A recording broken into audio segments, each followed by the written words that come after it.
The next person that we have coming to the stage, I saw her first doing this amazing set about her mom, and I was like, I need you to come here tonight. She is a Groundlings alumni. She is a producer and actor on Good Mythical Morning with Rhett and Link. Let's give a nice warm welcome to Tess Middlebrook.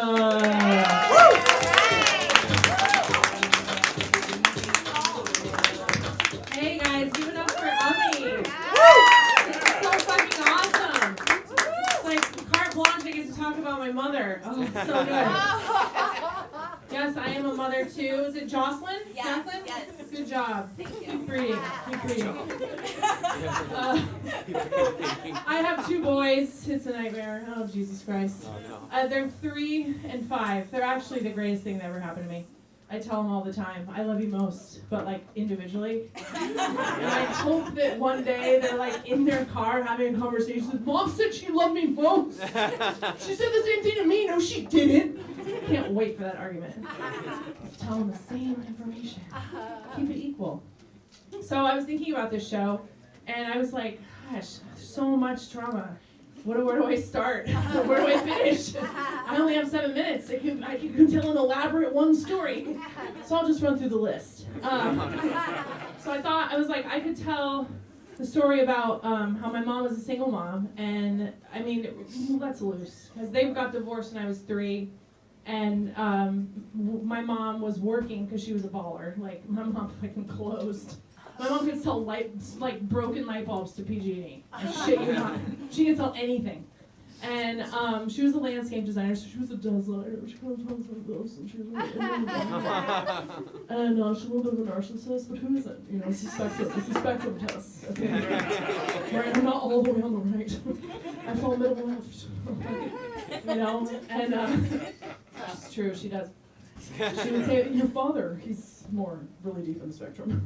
That's why I divorced him. So I am a product of 2 artists. It's traumatizing itself. And my mother, she needed someone to help her. So there was Brandy, who moved in with us, who had an alcoholic. She was an alcoholic. I mean, and like her name, no pun intended. She apparently she was storing like vodka bottles. I just have like vivid memories of like my mom. I came home from school, or no, I was alone in the house one day, and my mom was like, "Where the fuck is that bitch?" And I was like, "Oh, there's some drama coming. We gotta check this out." You know, anytime shit hit the fan, I was like just pumped. You know.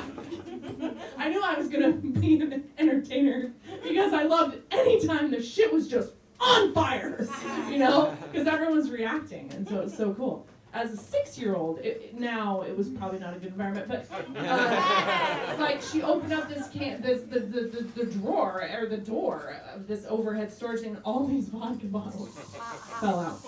So I thought, I'm like, oh, I can tell a story about Brandy, and I was like, no, that's not good enough.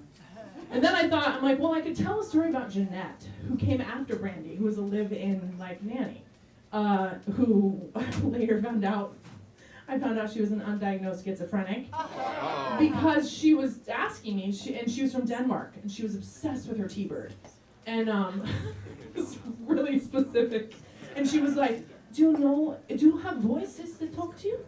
And I was like, yeah, sure, why not? Yeah. Because I wasn't like a practical child with like structure, routines, and normalcy. I was a kid who was just like, in the fire, how many rocks can you skip into the fire? I was like, okay, why not? I'm with my cousins unattended in a lake in the summer for days. Like, why not try to skip rocks into a fire? Oh, the fire's in some man's house. Okay. Yeah, just a lot of unattended events. And so I was like, oh, I can tell a story about Jeanette. But I was like, yeah, but that's kind of sad because she kind of molested me a little bit. It's okay. I talked to my mom about it. And she was like, I'm so sorry that happened to you. Like, you know, when you're eating food that you cooked for everybody, and there's that moment where you're like, this is pretty good. And you cooked it, but like, it's hard for it to come off as like conceited. You know, because they're like, God, she's even talking about how good it is. You know, my mom, she apologized in a way that was like, oh my God, who did that to you? And it's just, she's on the autistic spectrum as well. So I can't really blame her that much. But, so I was like, I don't want to talk about that because that's kind of sad. And she actually was just like, well, you can talk about that really painful babysitter. I was like, Mom, that's probably not going to be good. And so then I thought, what's really funny? Because that's where my happy place is. So then I thought, okay, I'll talk about this. I came home from, I lived in New York City for like 10 years. I do have a background in cooking. And I came home and I was just like 20, I think 21. And my mother ran a landscape design business, and she's, you know, very into her designs. And I had to pick up a blueprint at San Jose Blue. I don't have time for this shit. What do you need? You know, like, okay. So I was like, Mom, hey, before you leave today, I was sleeping in, because as 20-year-olds do, I was back home. This was at the time of True Blood. You know that show on HBO? I was like, Mom, something's going to go down between Suki and Bill today. I can feel it. And I was going to be masturbating on the couch next to me, get in that climax. And so I was just like, I'm going to just, she was like, what are you going to do today? Are you just going to marinate in this house? It's going to be at least 90. Can you figure something out for dinner? I was like, yeah. I'm just going to be hanging out and watching HBO. Wanted to really quick ask you, is there anything that I need to do today? And she was like, what do you mean? I'm like, is there anything happening today? Is there anything that I need to know about that's going down? You sure? You good? She's like, Tess, I don't have time for this. I have a blueprint due at San Jose Blue. I'm like, okay, Mom, bye. Literally 2 hours later, I get a phone call from my brother, and he's like, listen, where the fuck are you? Are you in California? I'm like, yeah, why, what's going on? He's like, you gotta fucking deal with this shit, man, because I don't have time, and I'm in San Francisco.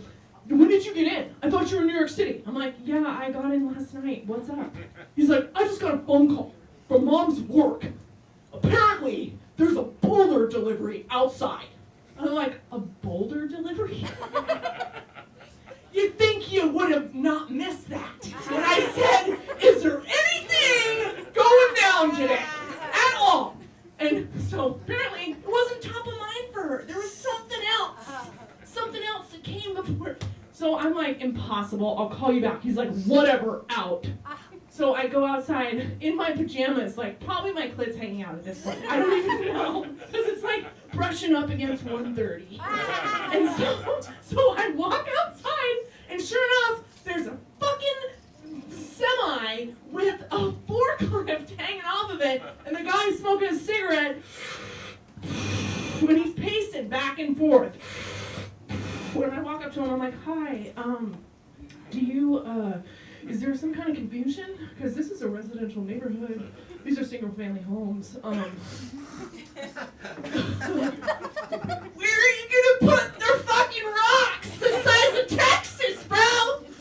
And he's like, I've talked to Middlebrook Gardens, and we got a seismic situation on our hands. These boulders need to come out, because I got another delivery up in Grass Valley, and that's going to take me at least an hour and a half, and I need to get my kid. Just like, okay, just sit tight. I'm going to call my mom, and we're going to work this out. So I call Mom, and I'm like, Mom, we got a problem. She's like, Tess, I don't have time to deal with this shit. I'm at San Jose Blueprint. I said, fuck, still?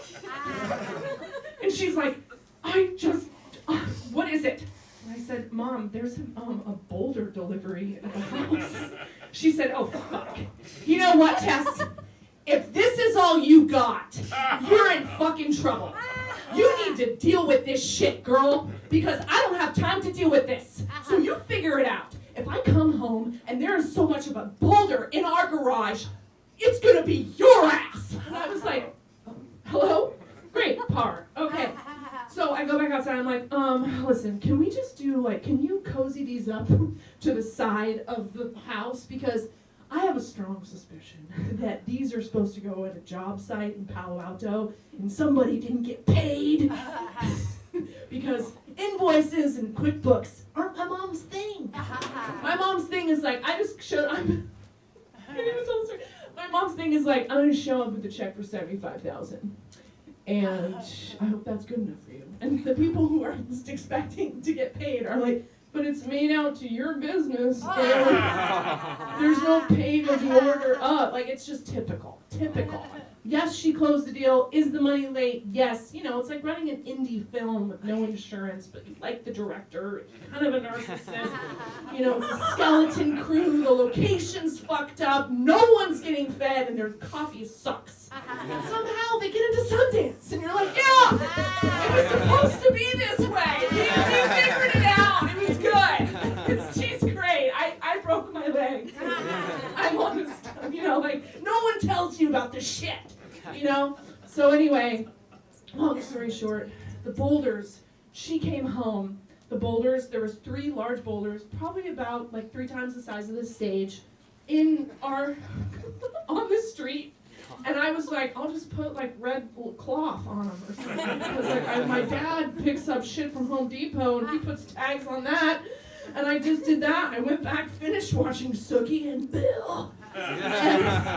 And then my mom comes home and she's like, well, I have to say I'm impressed.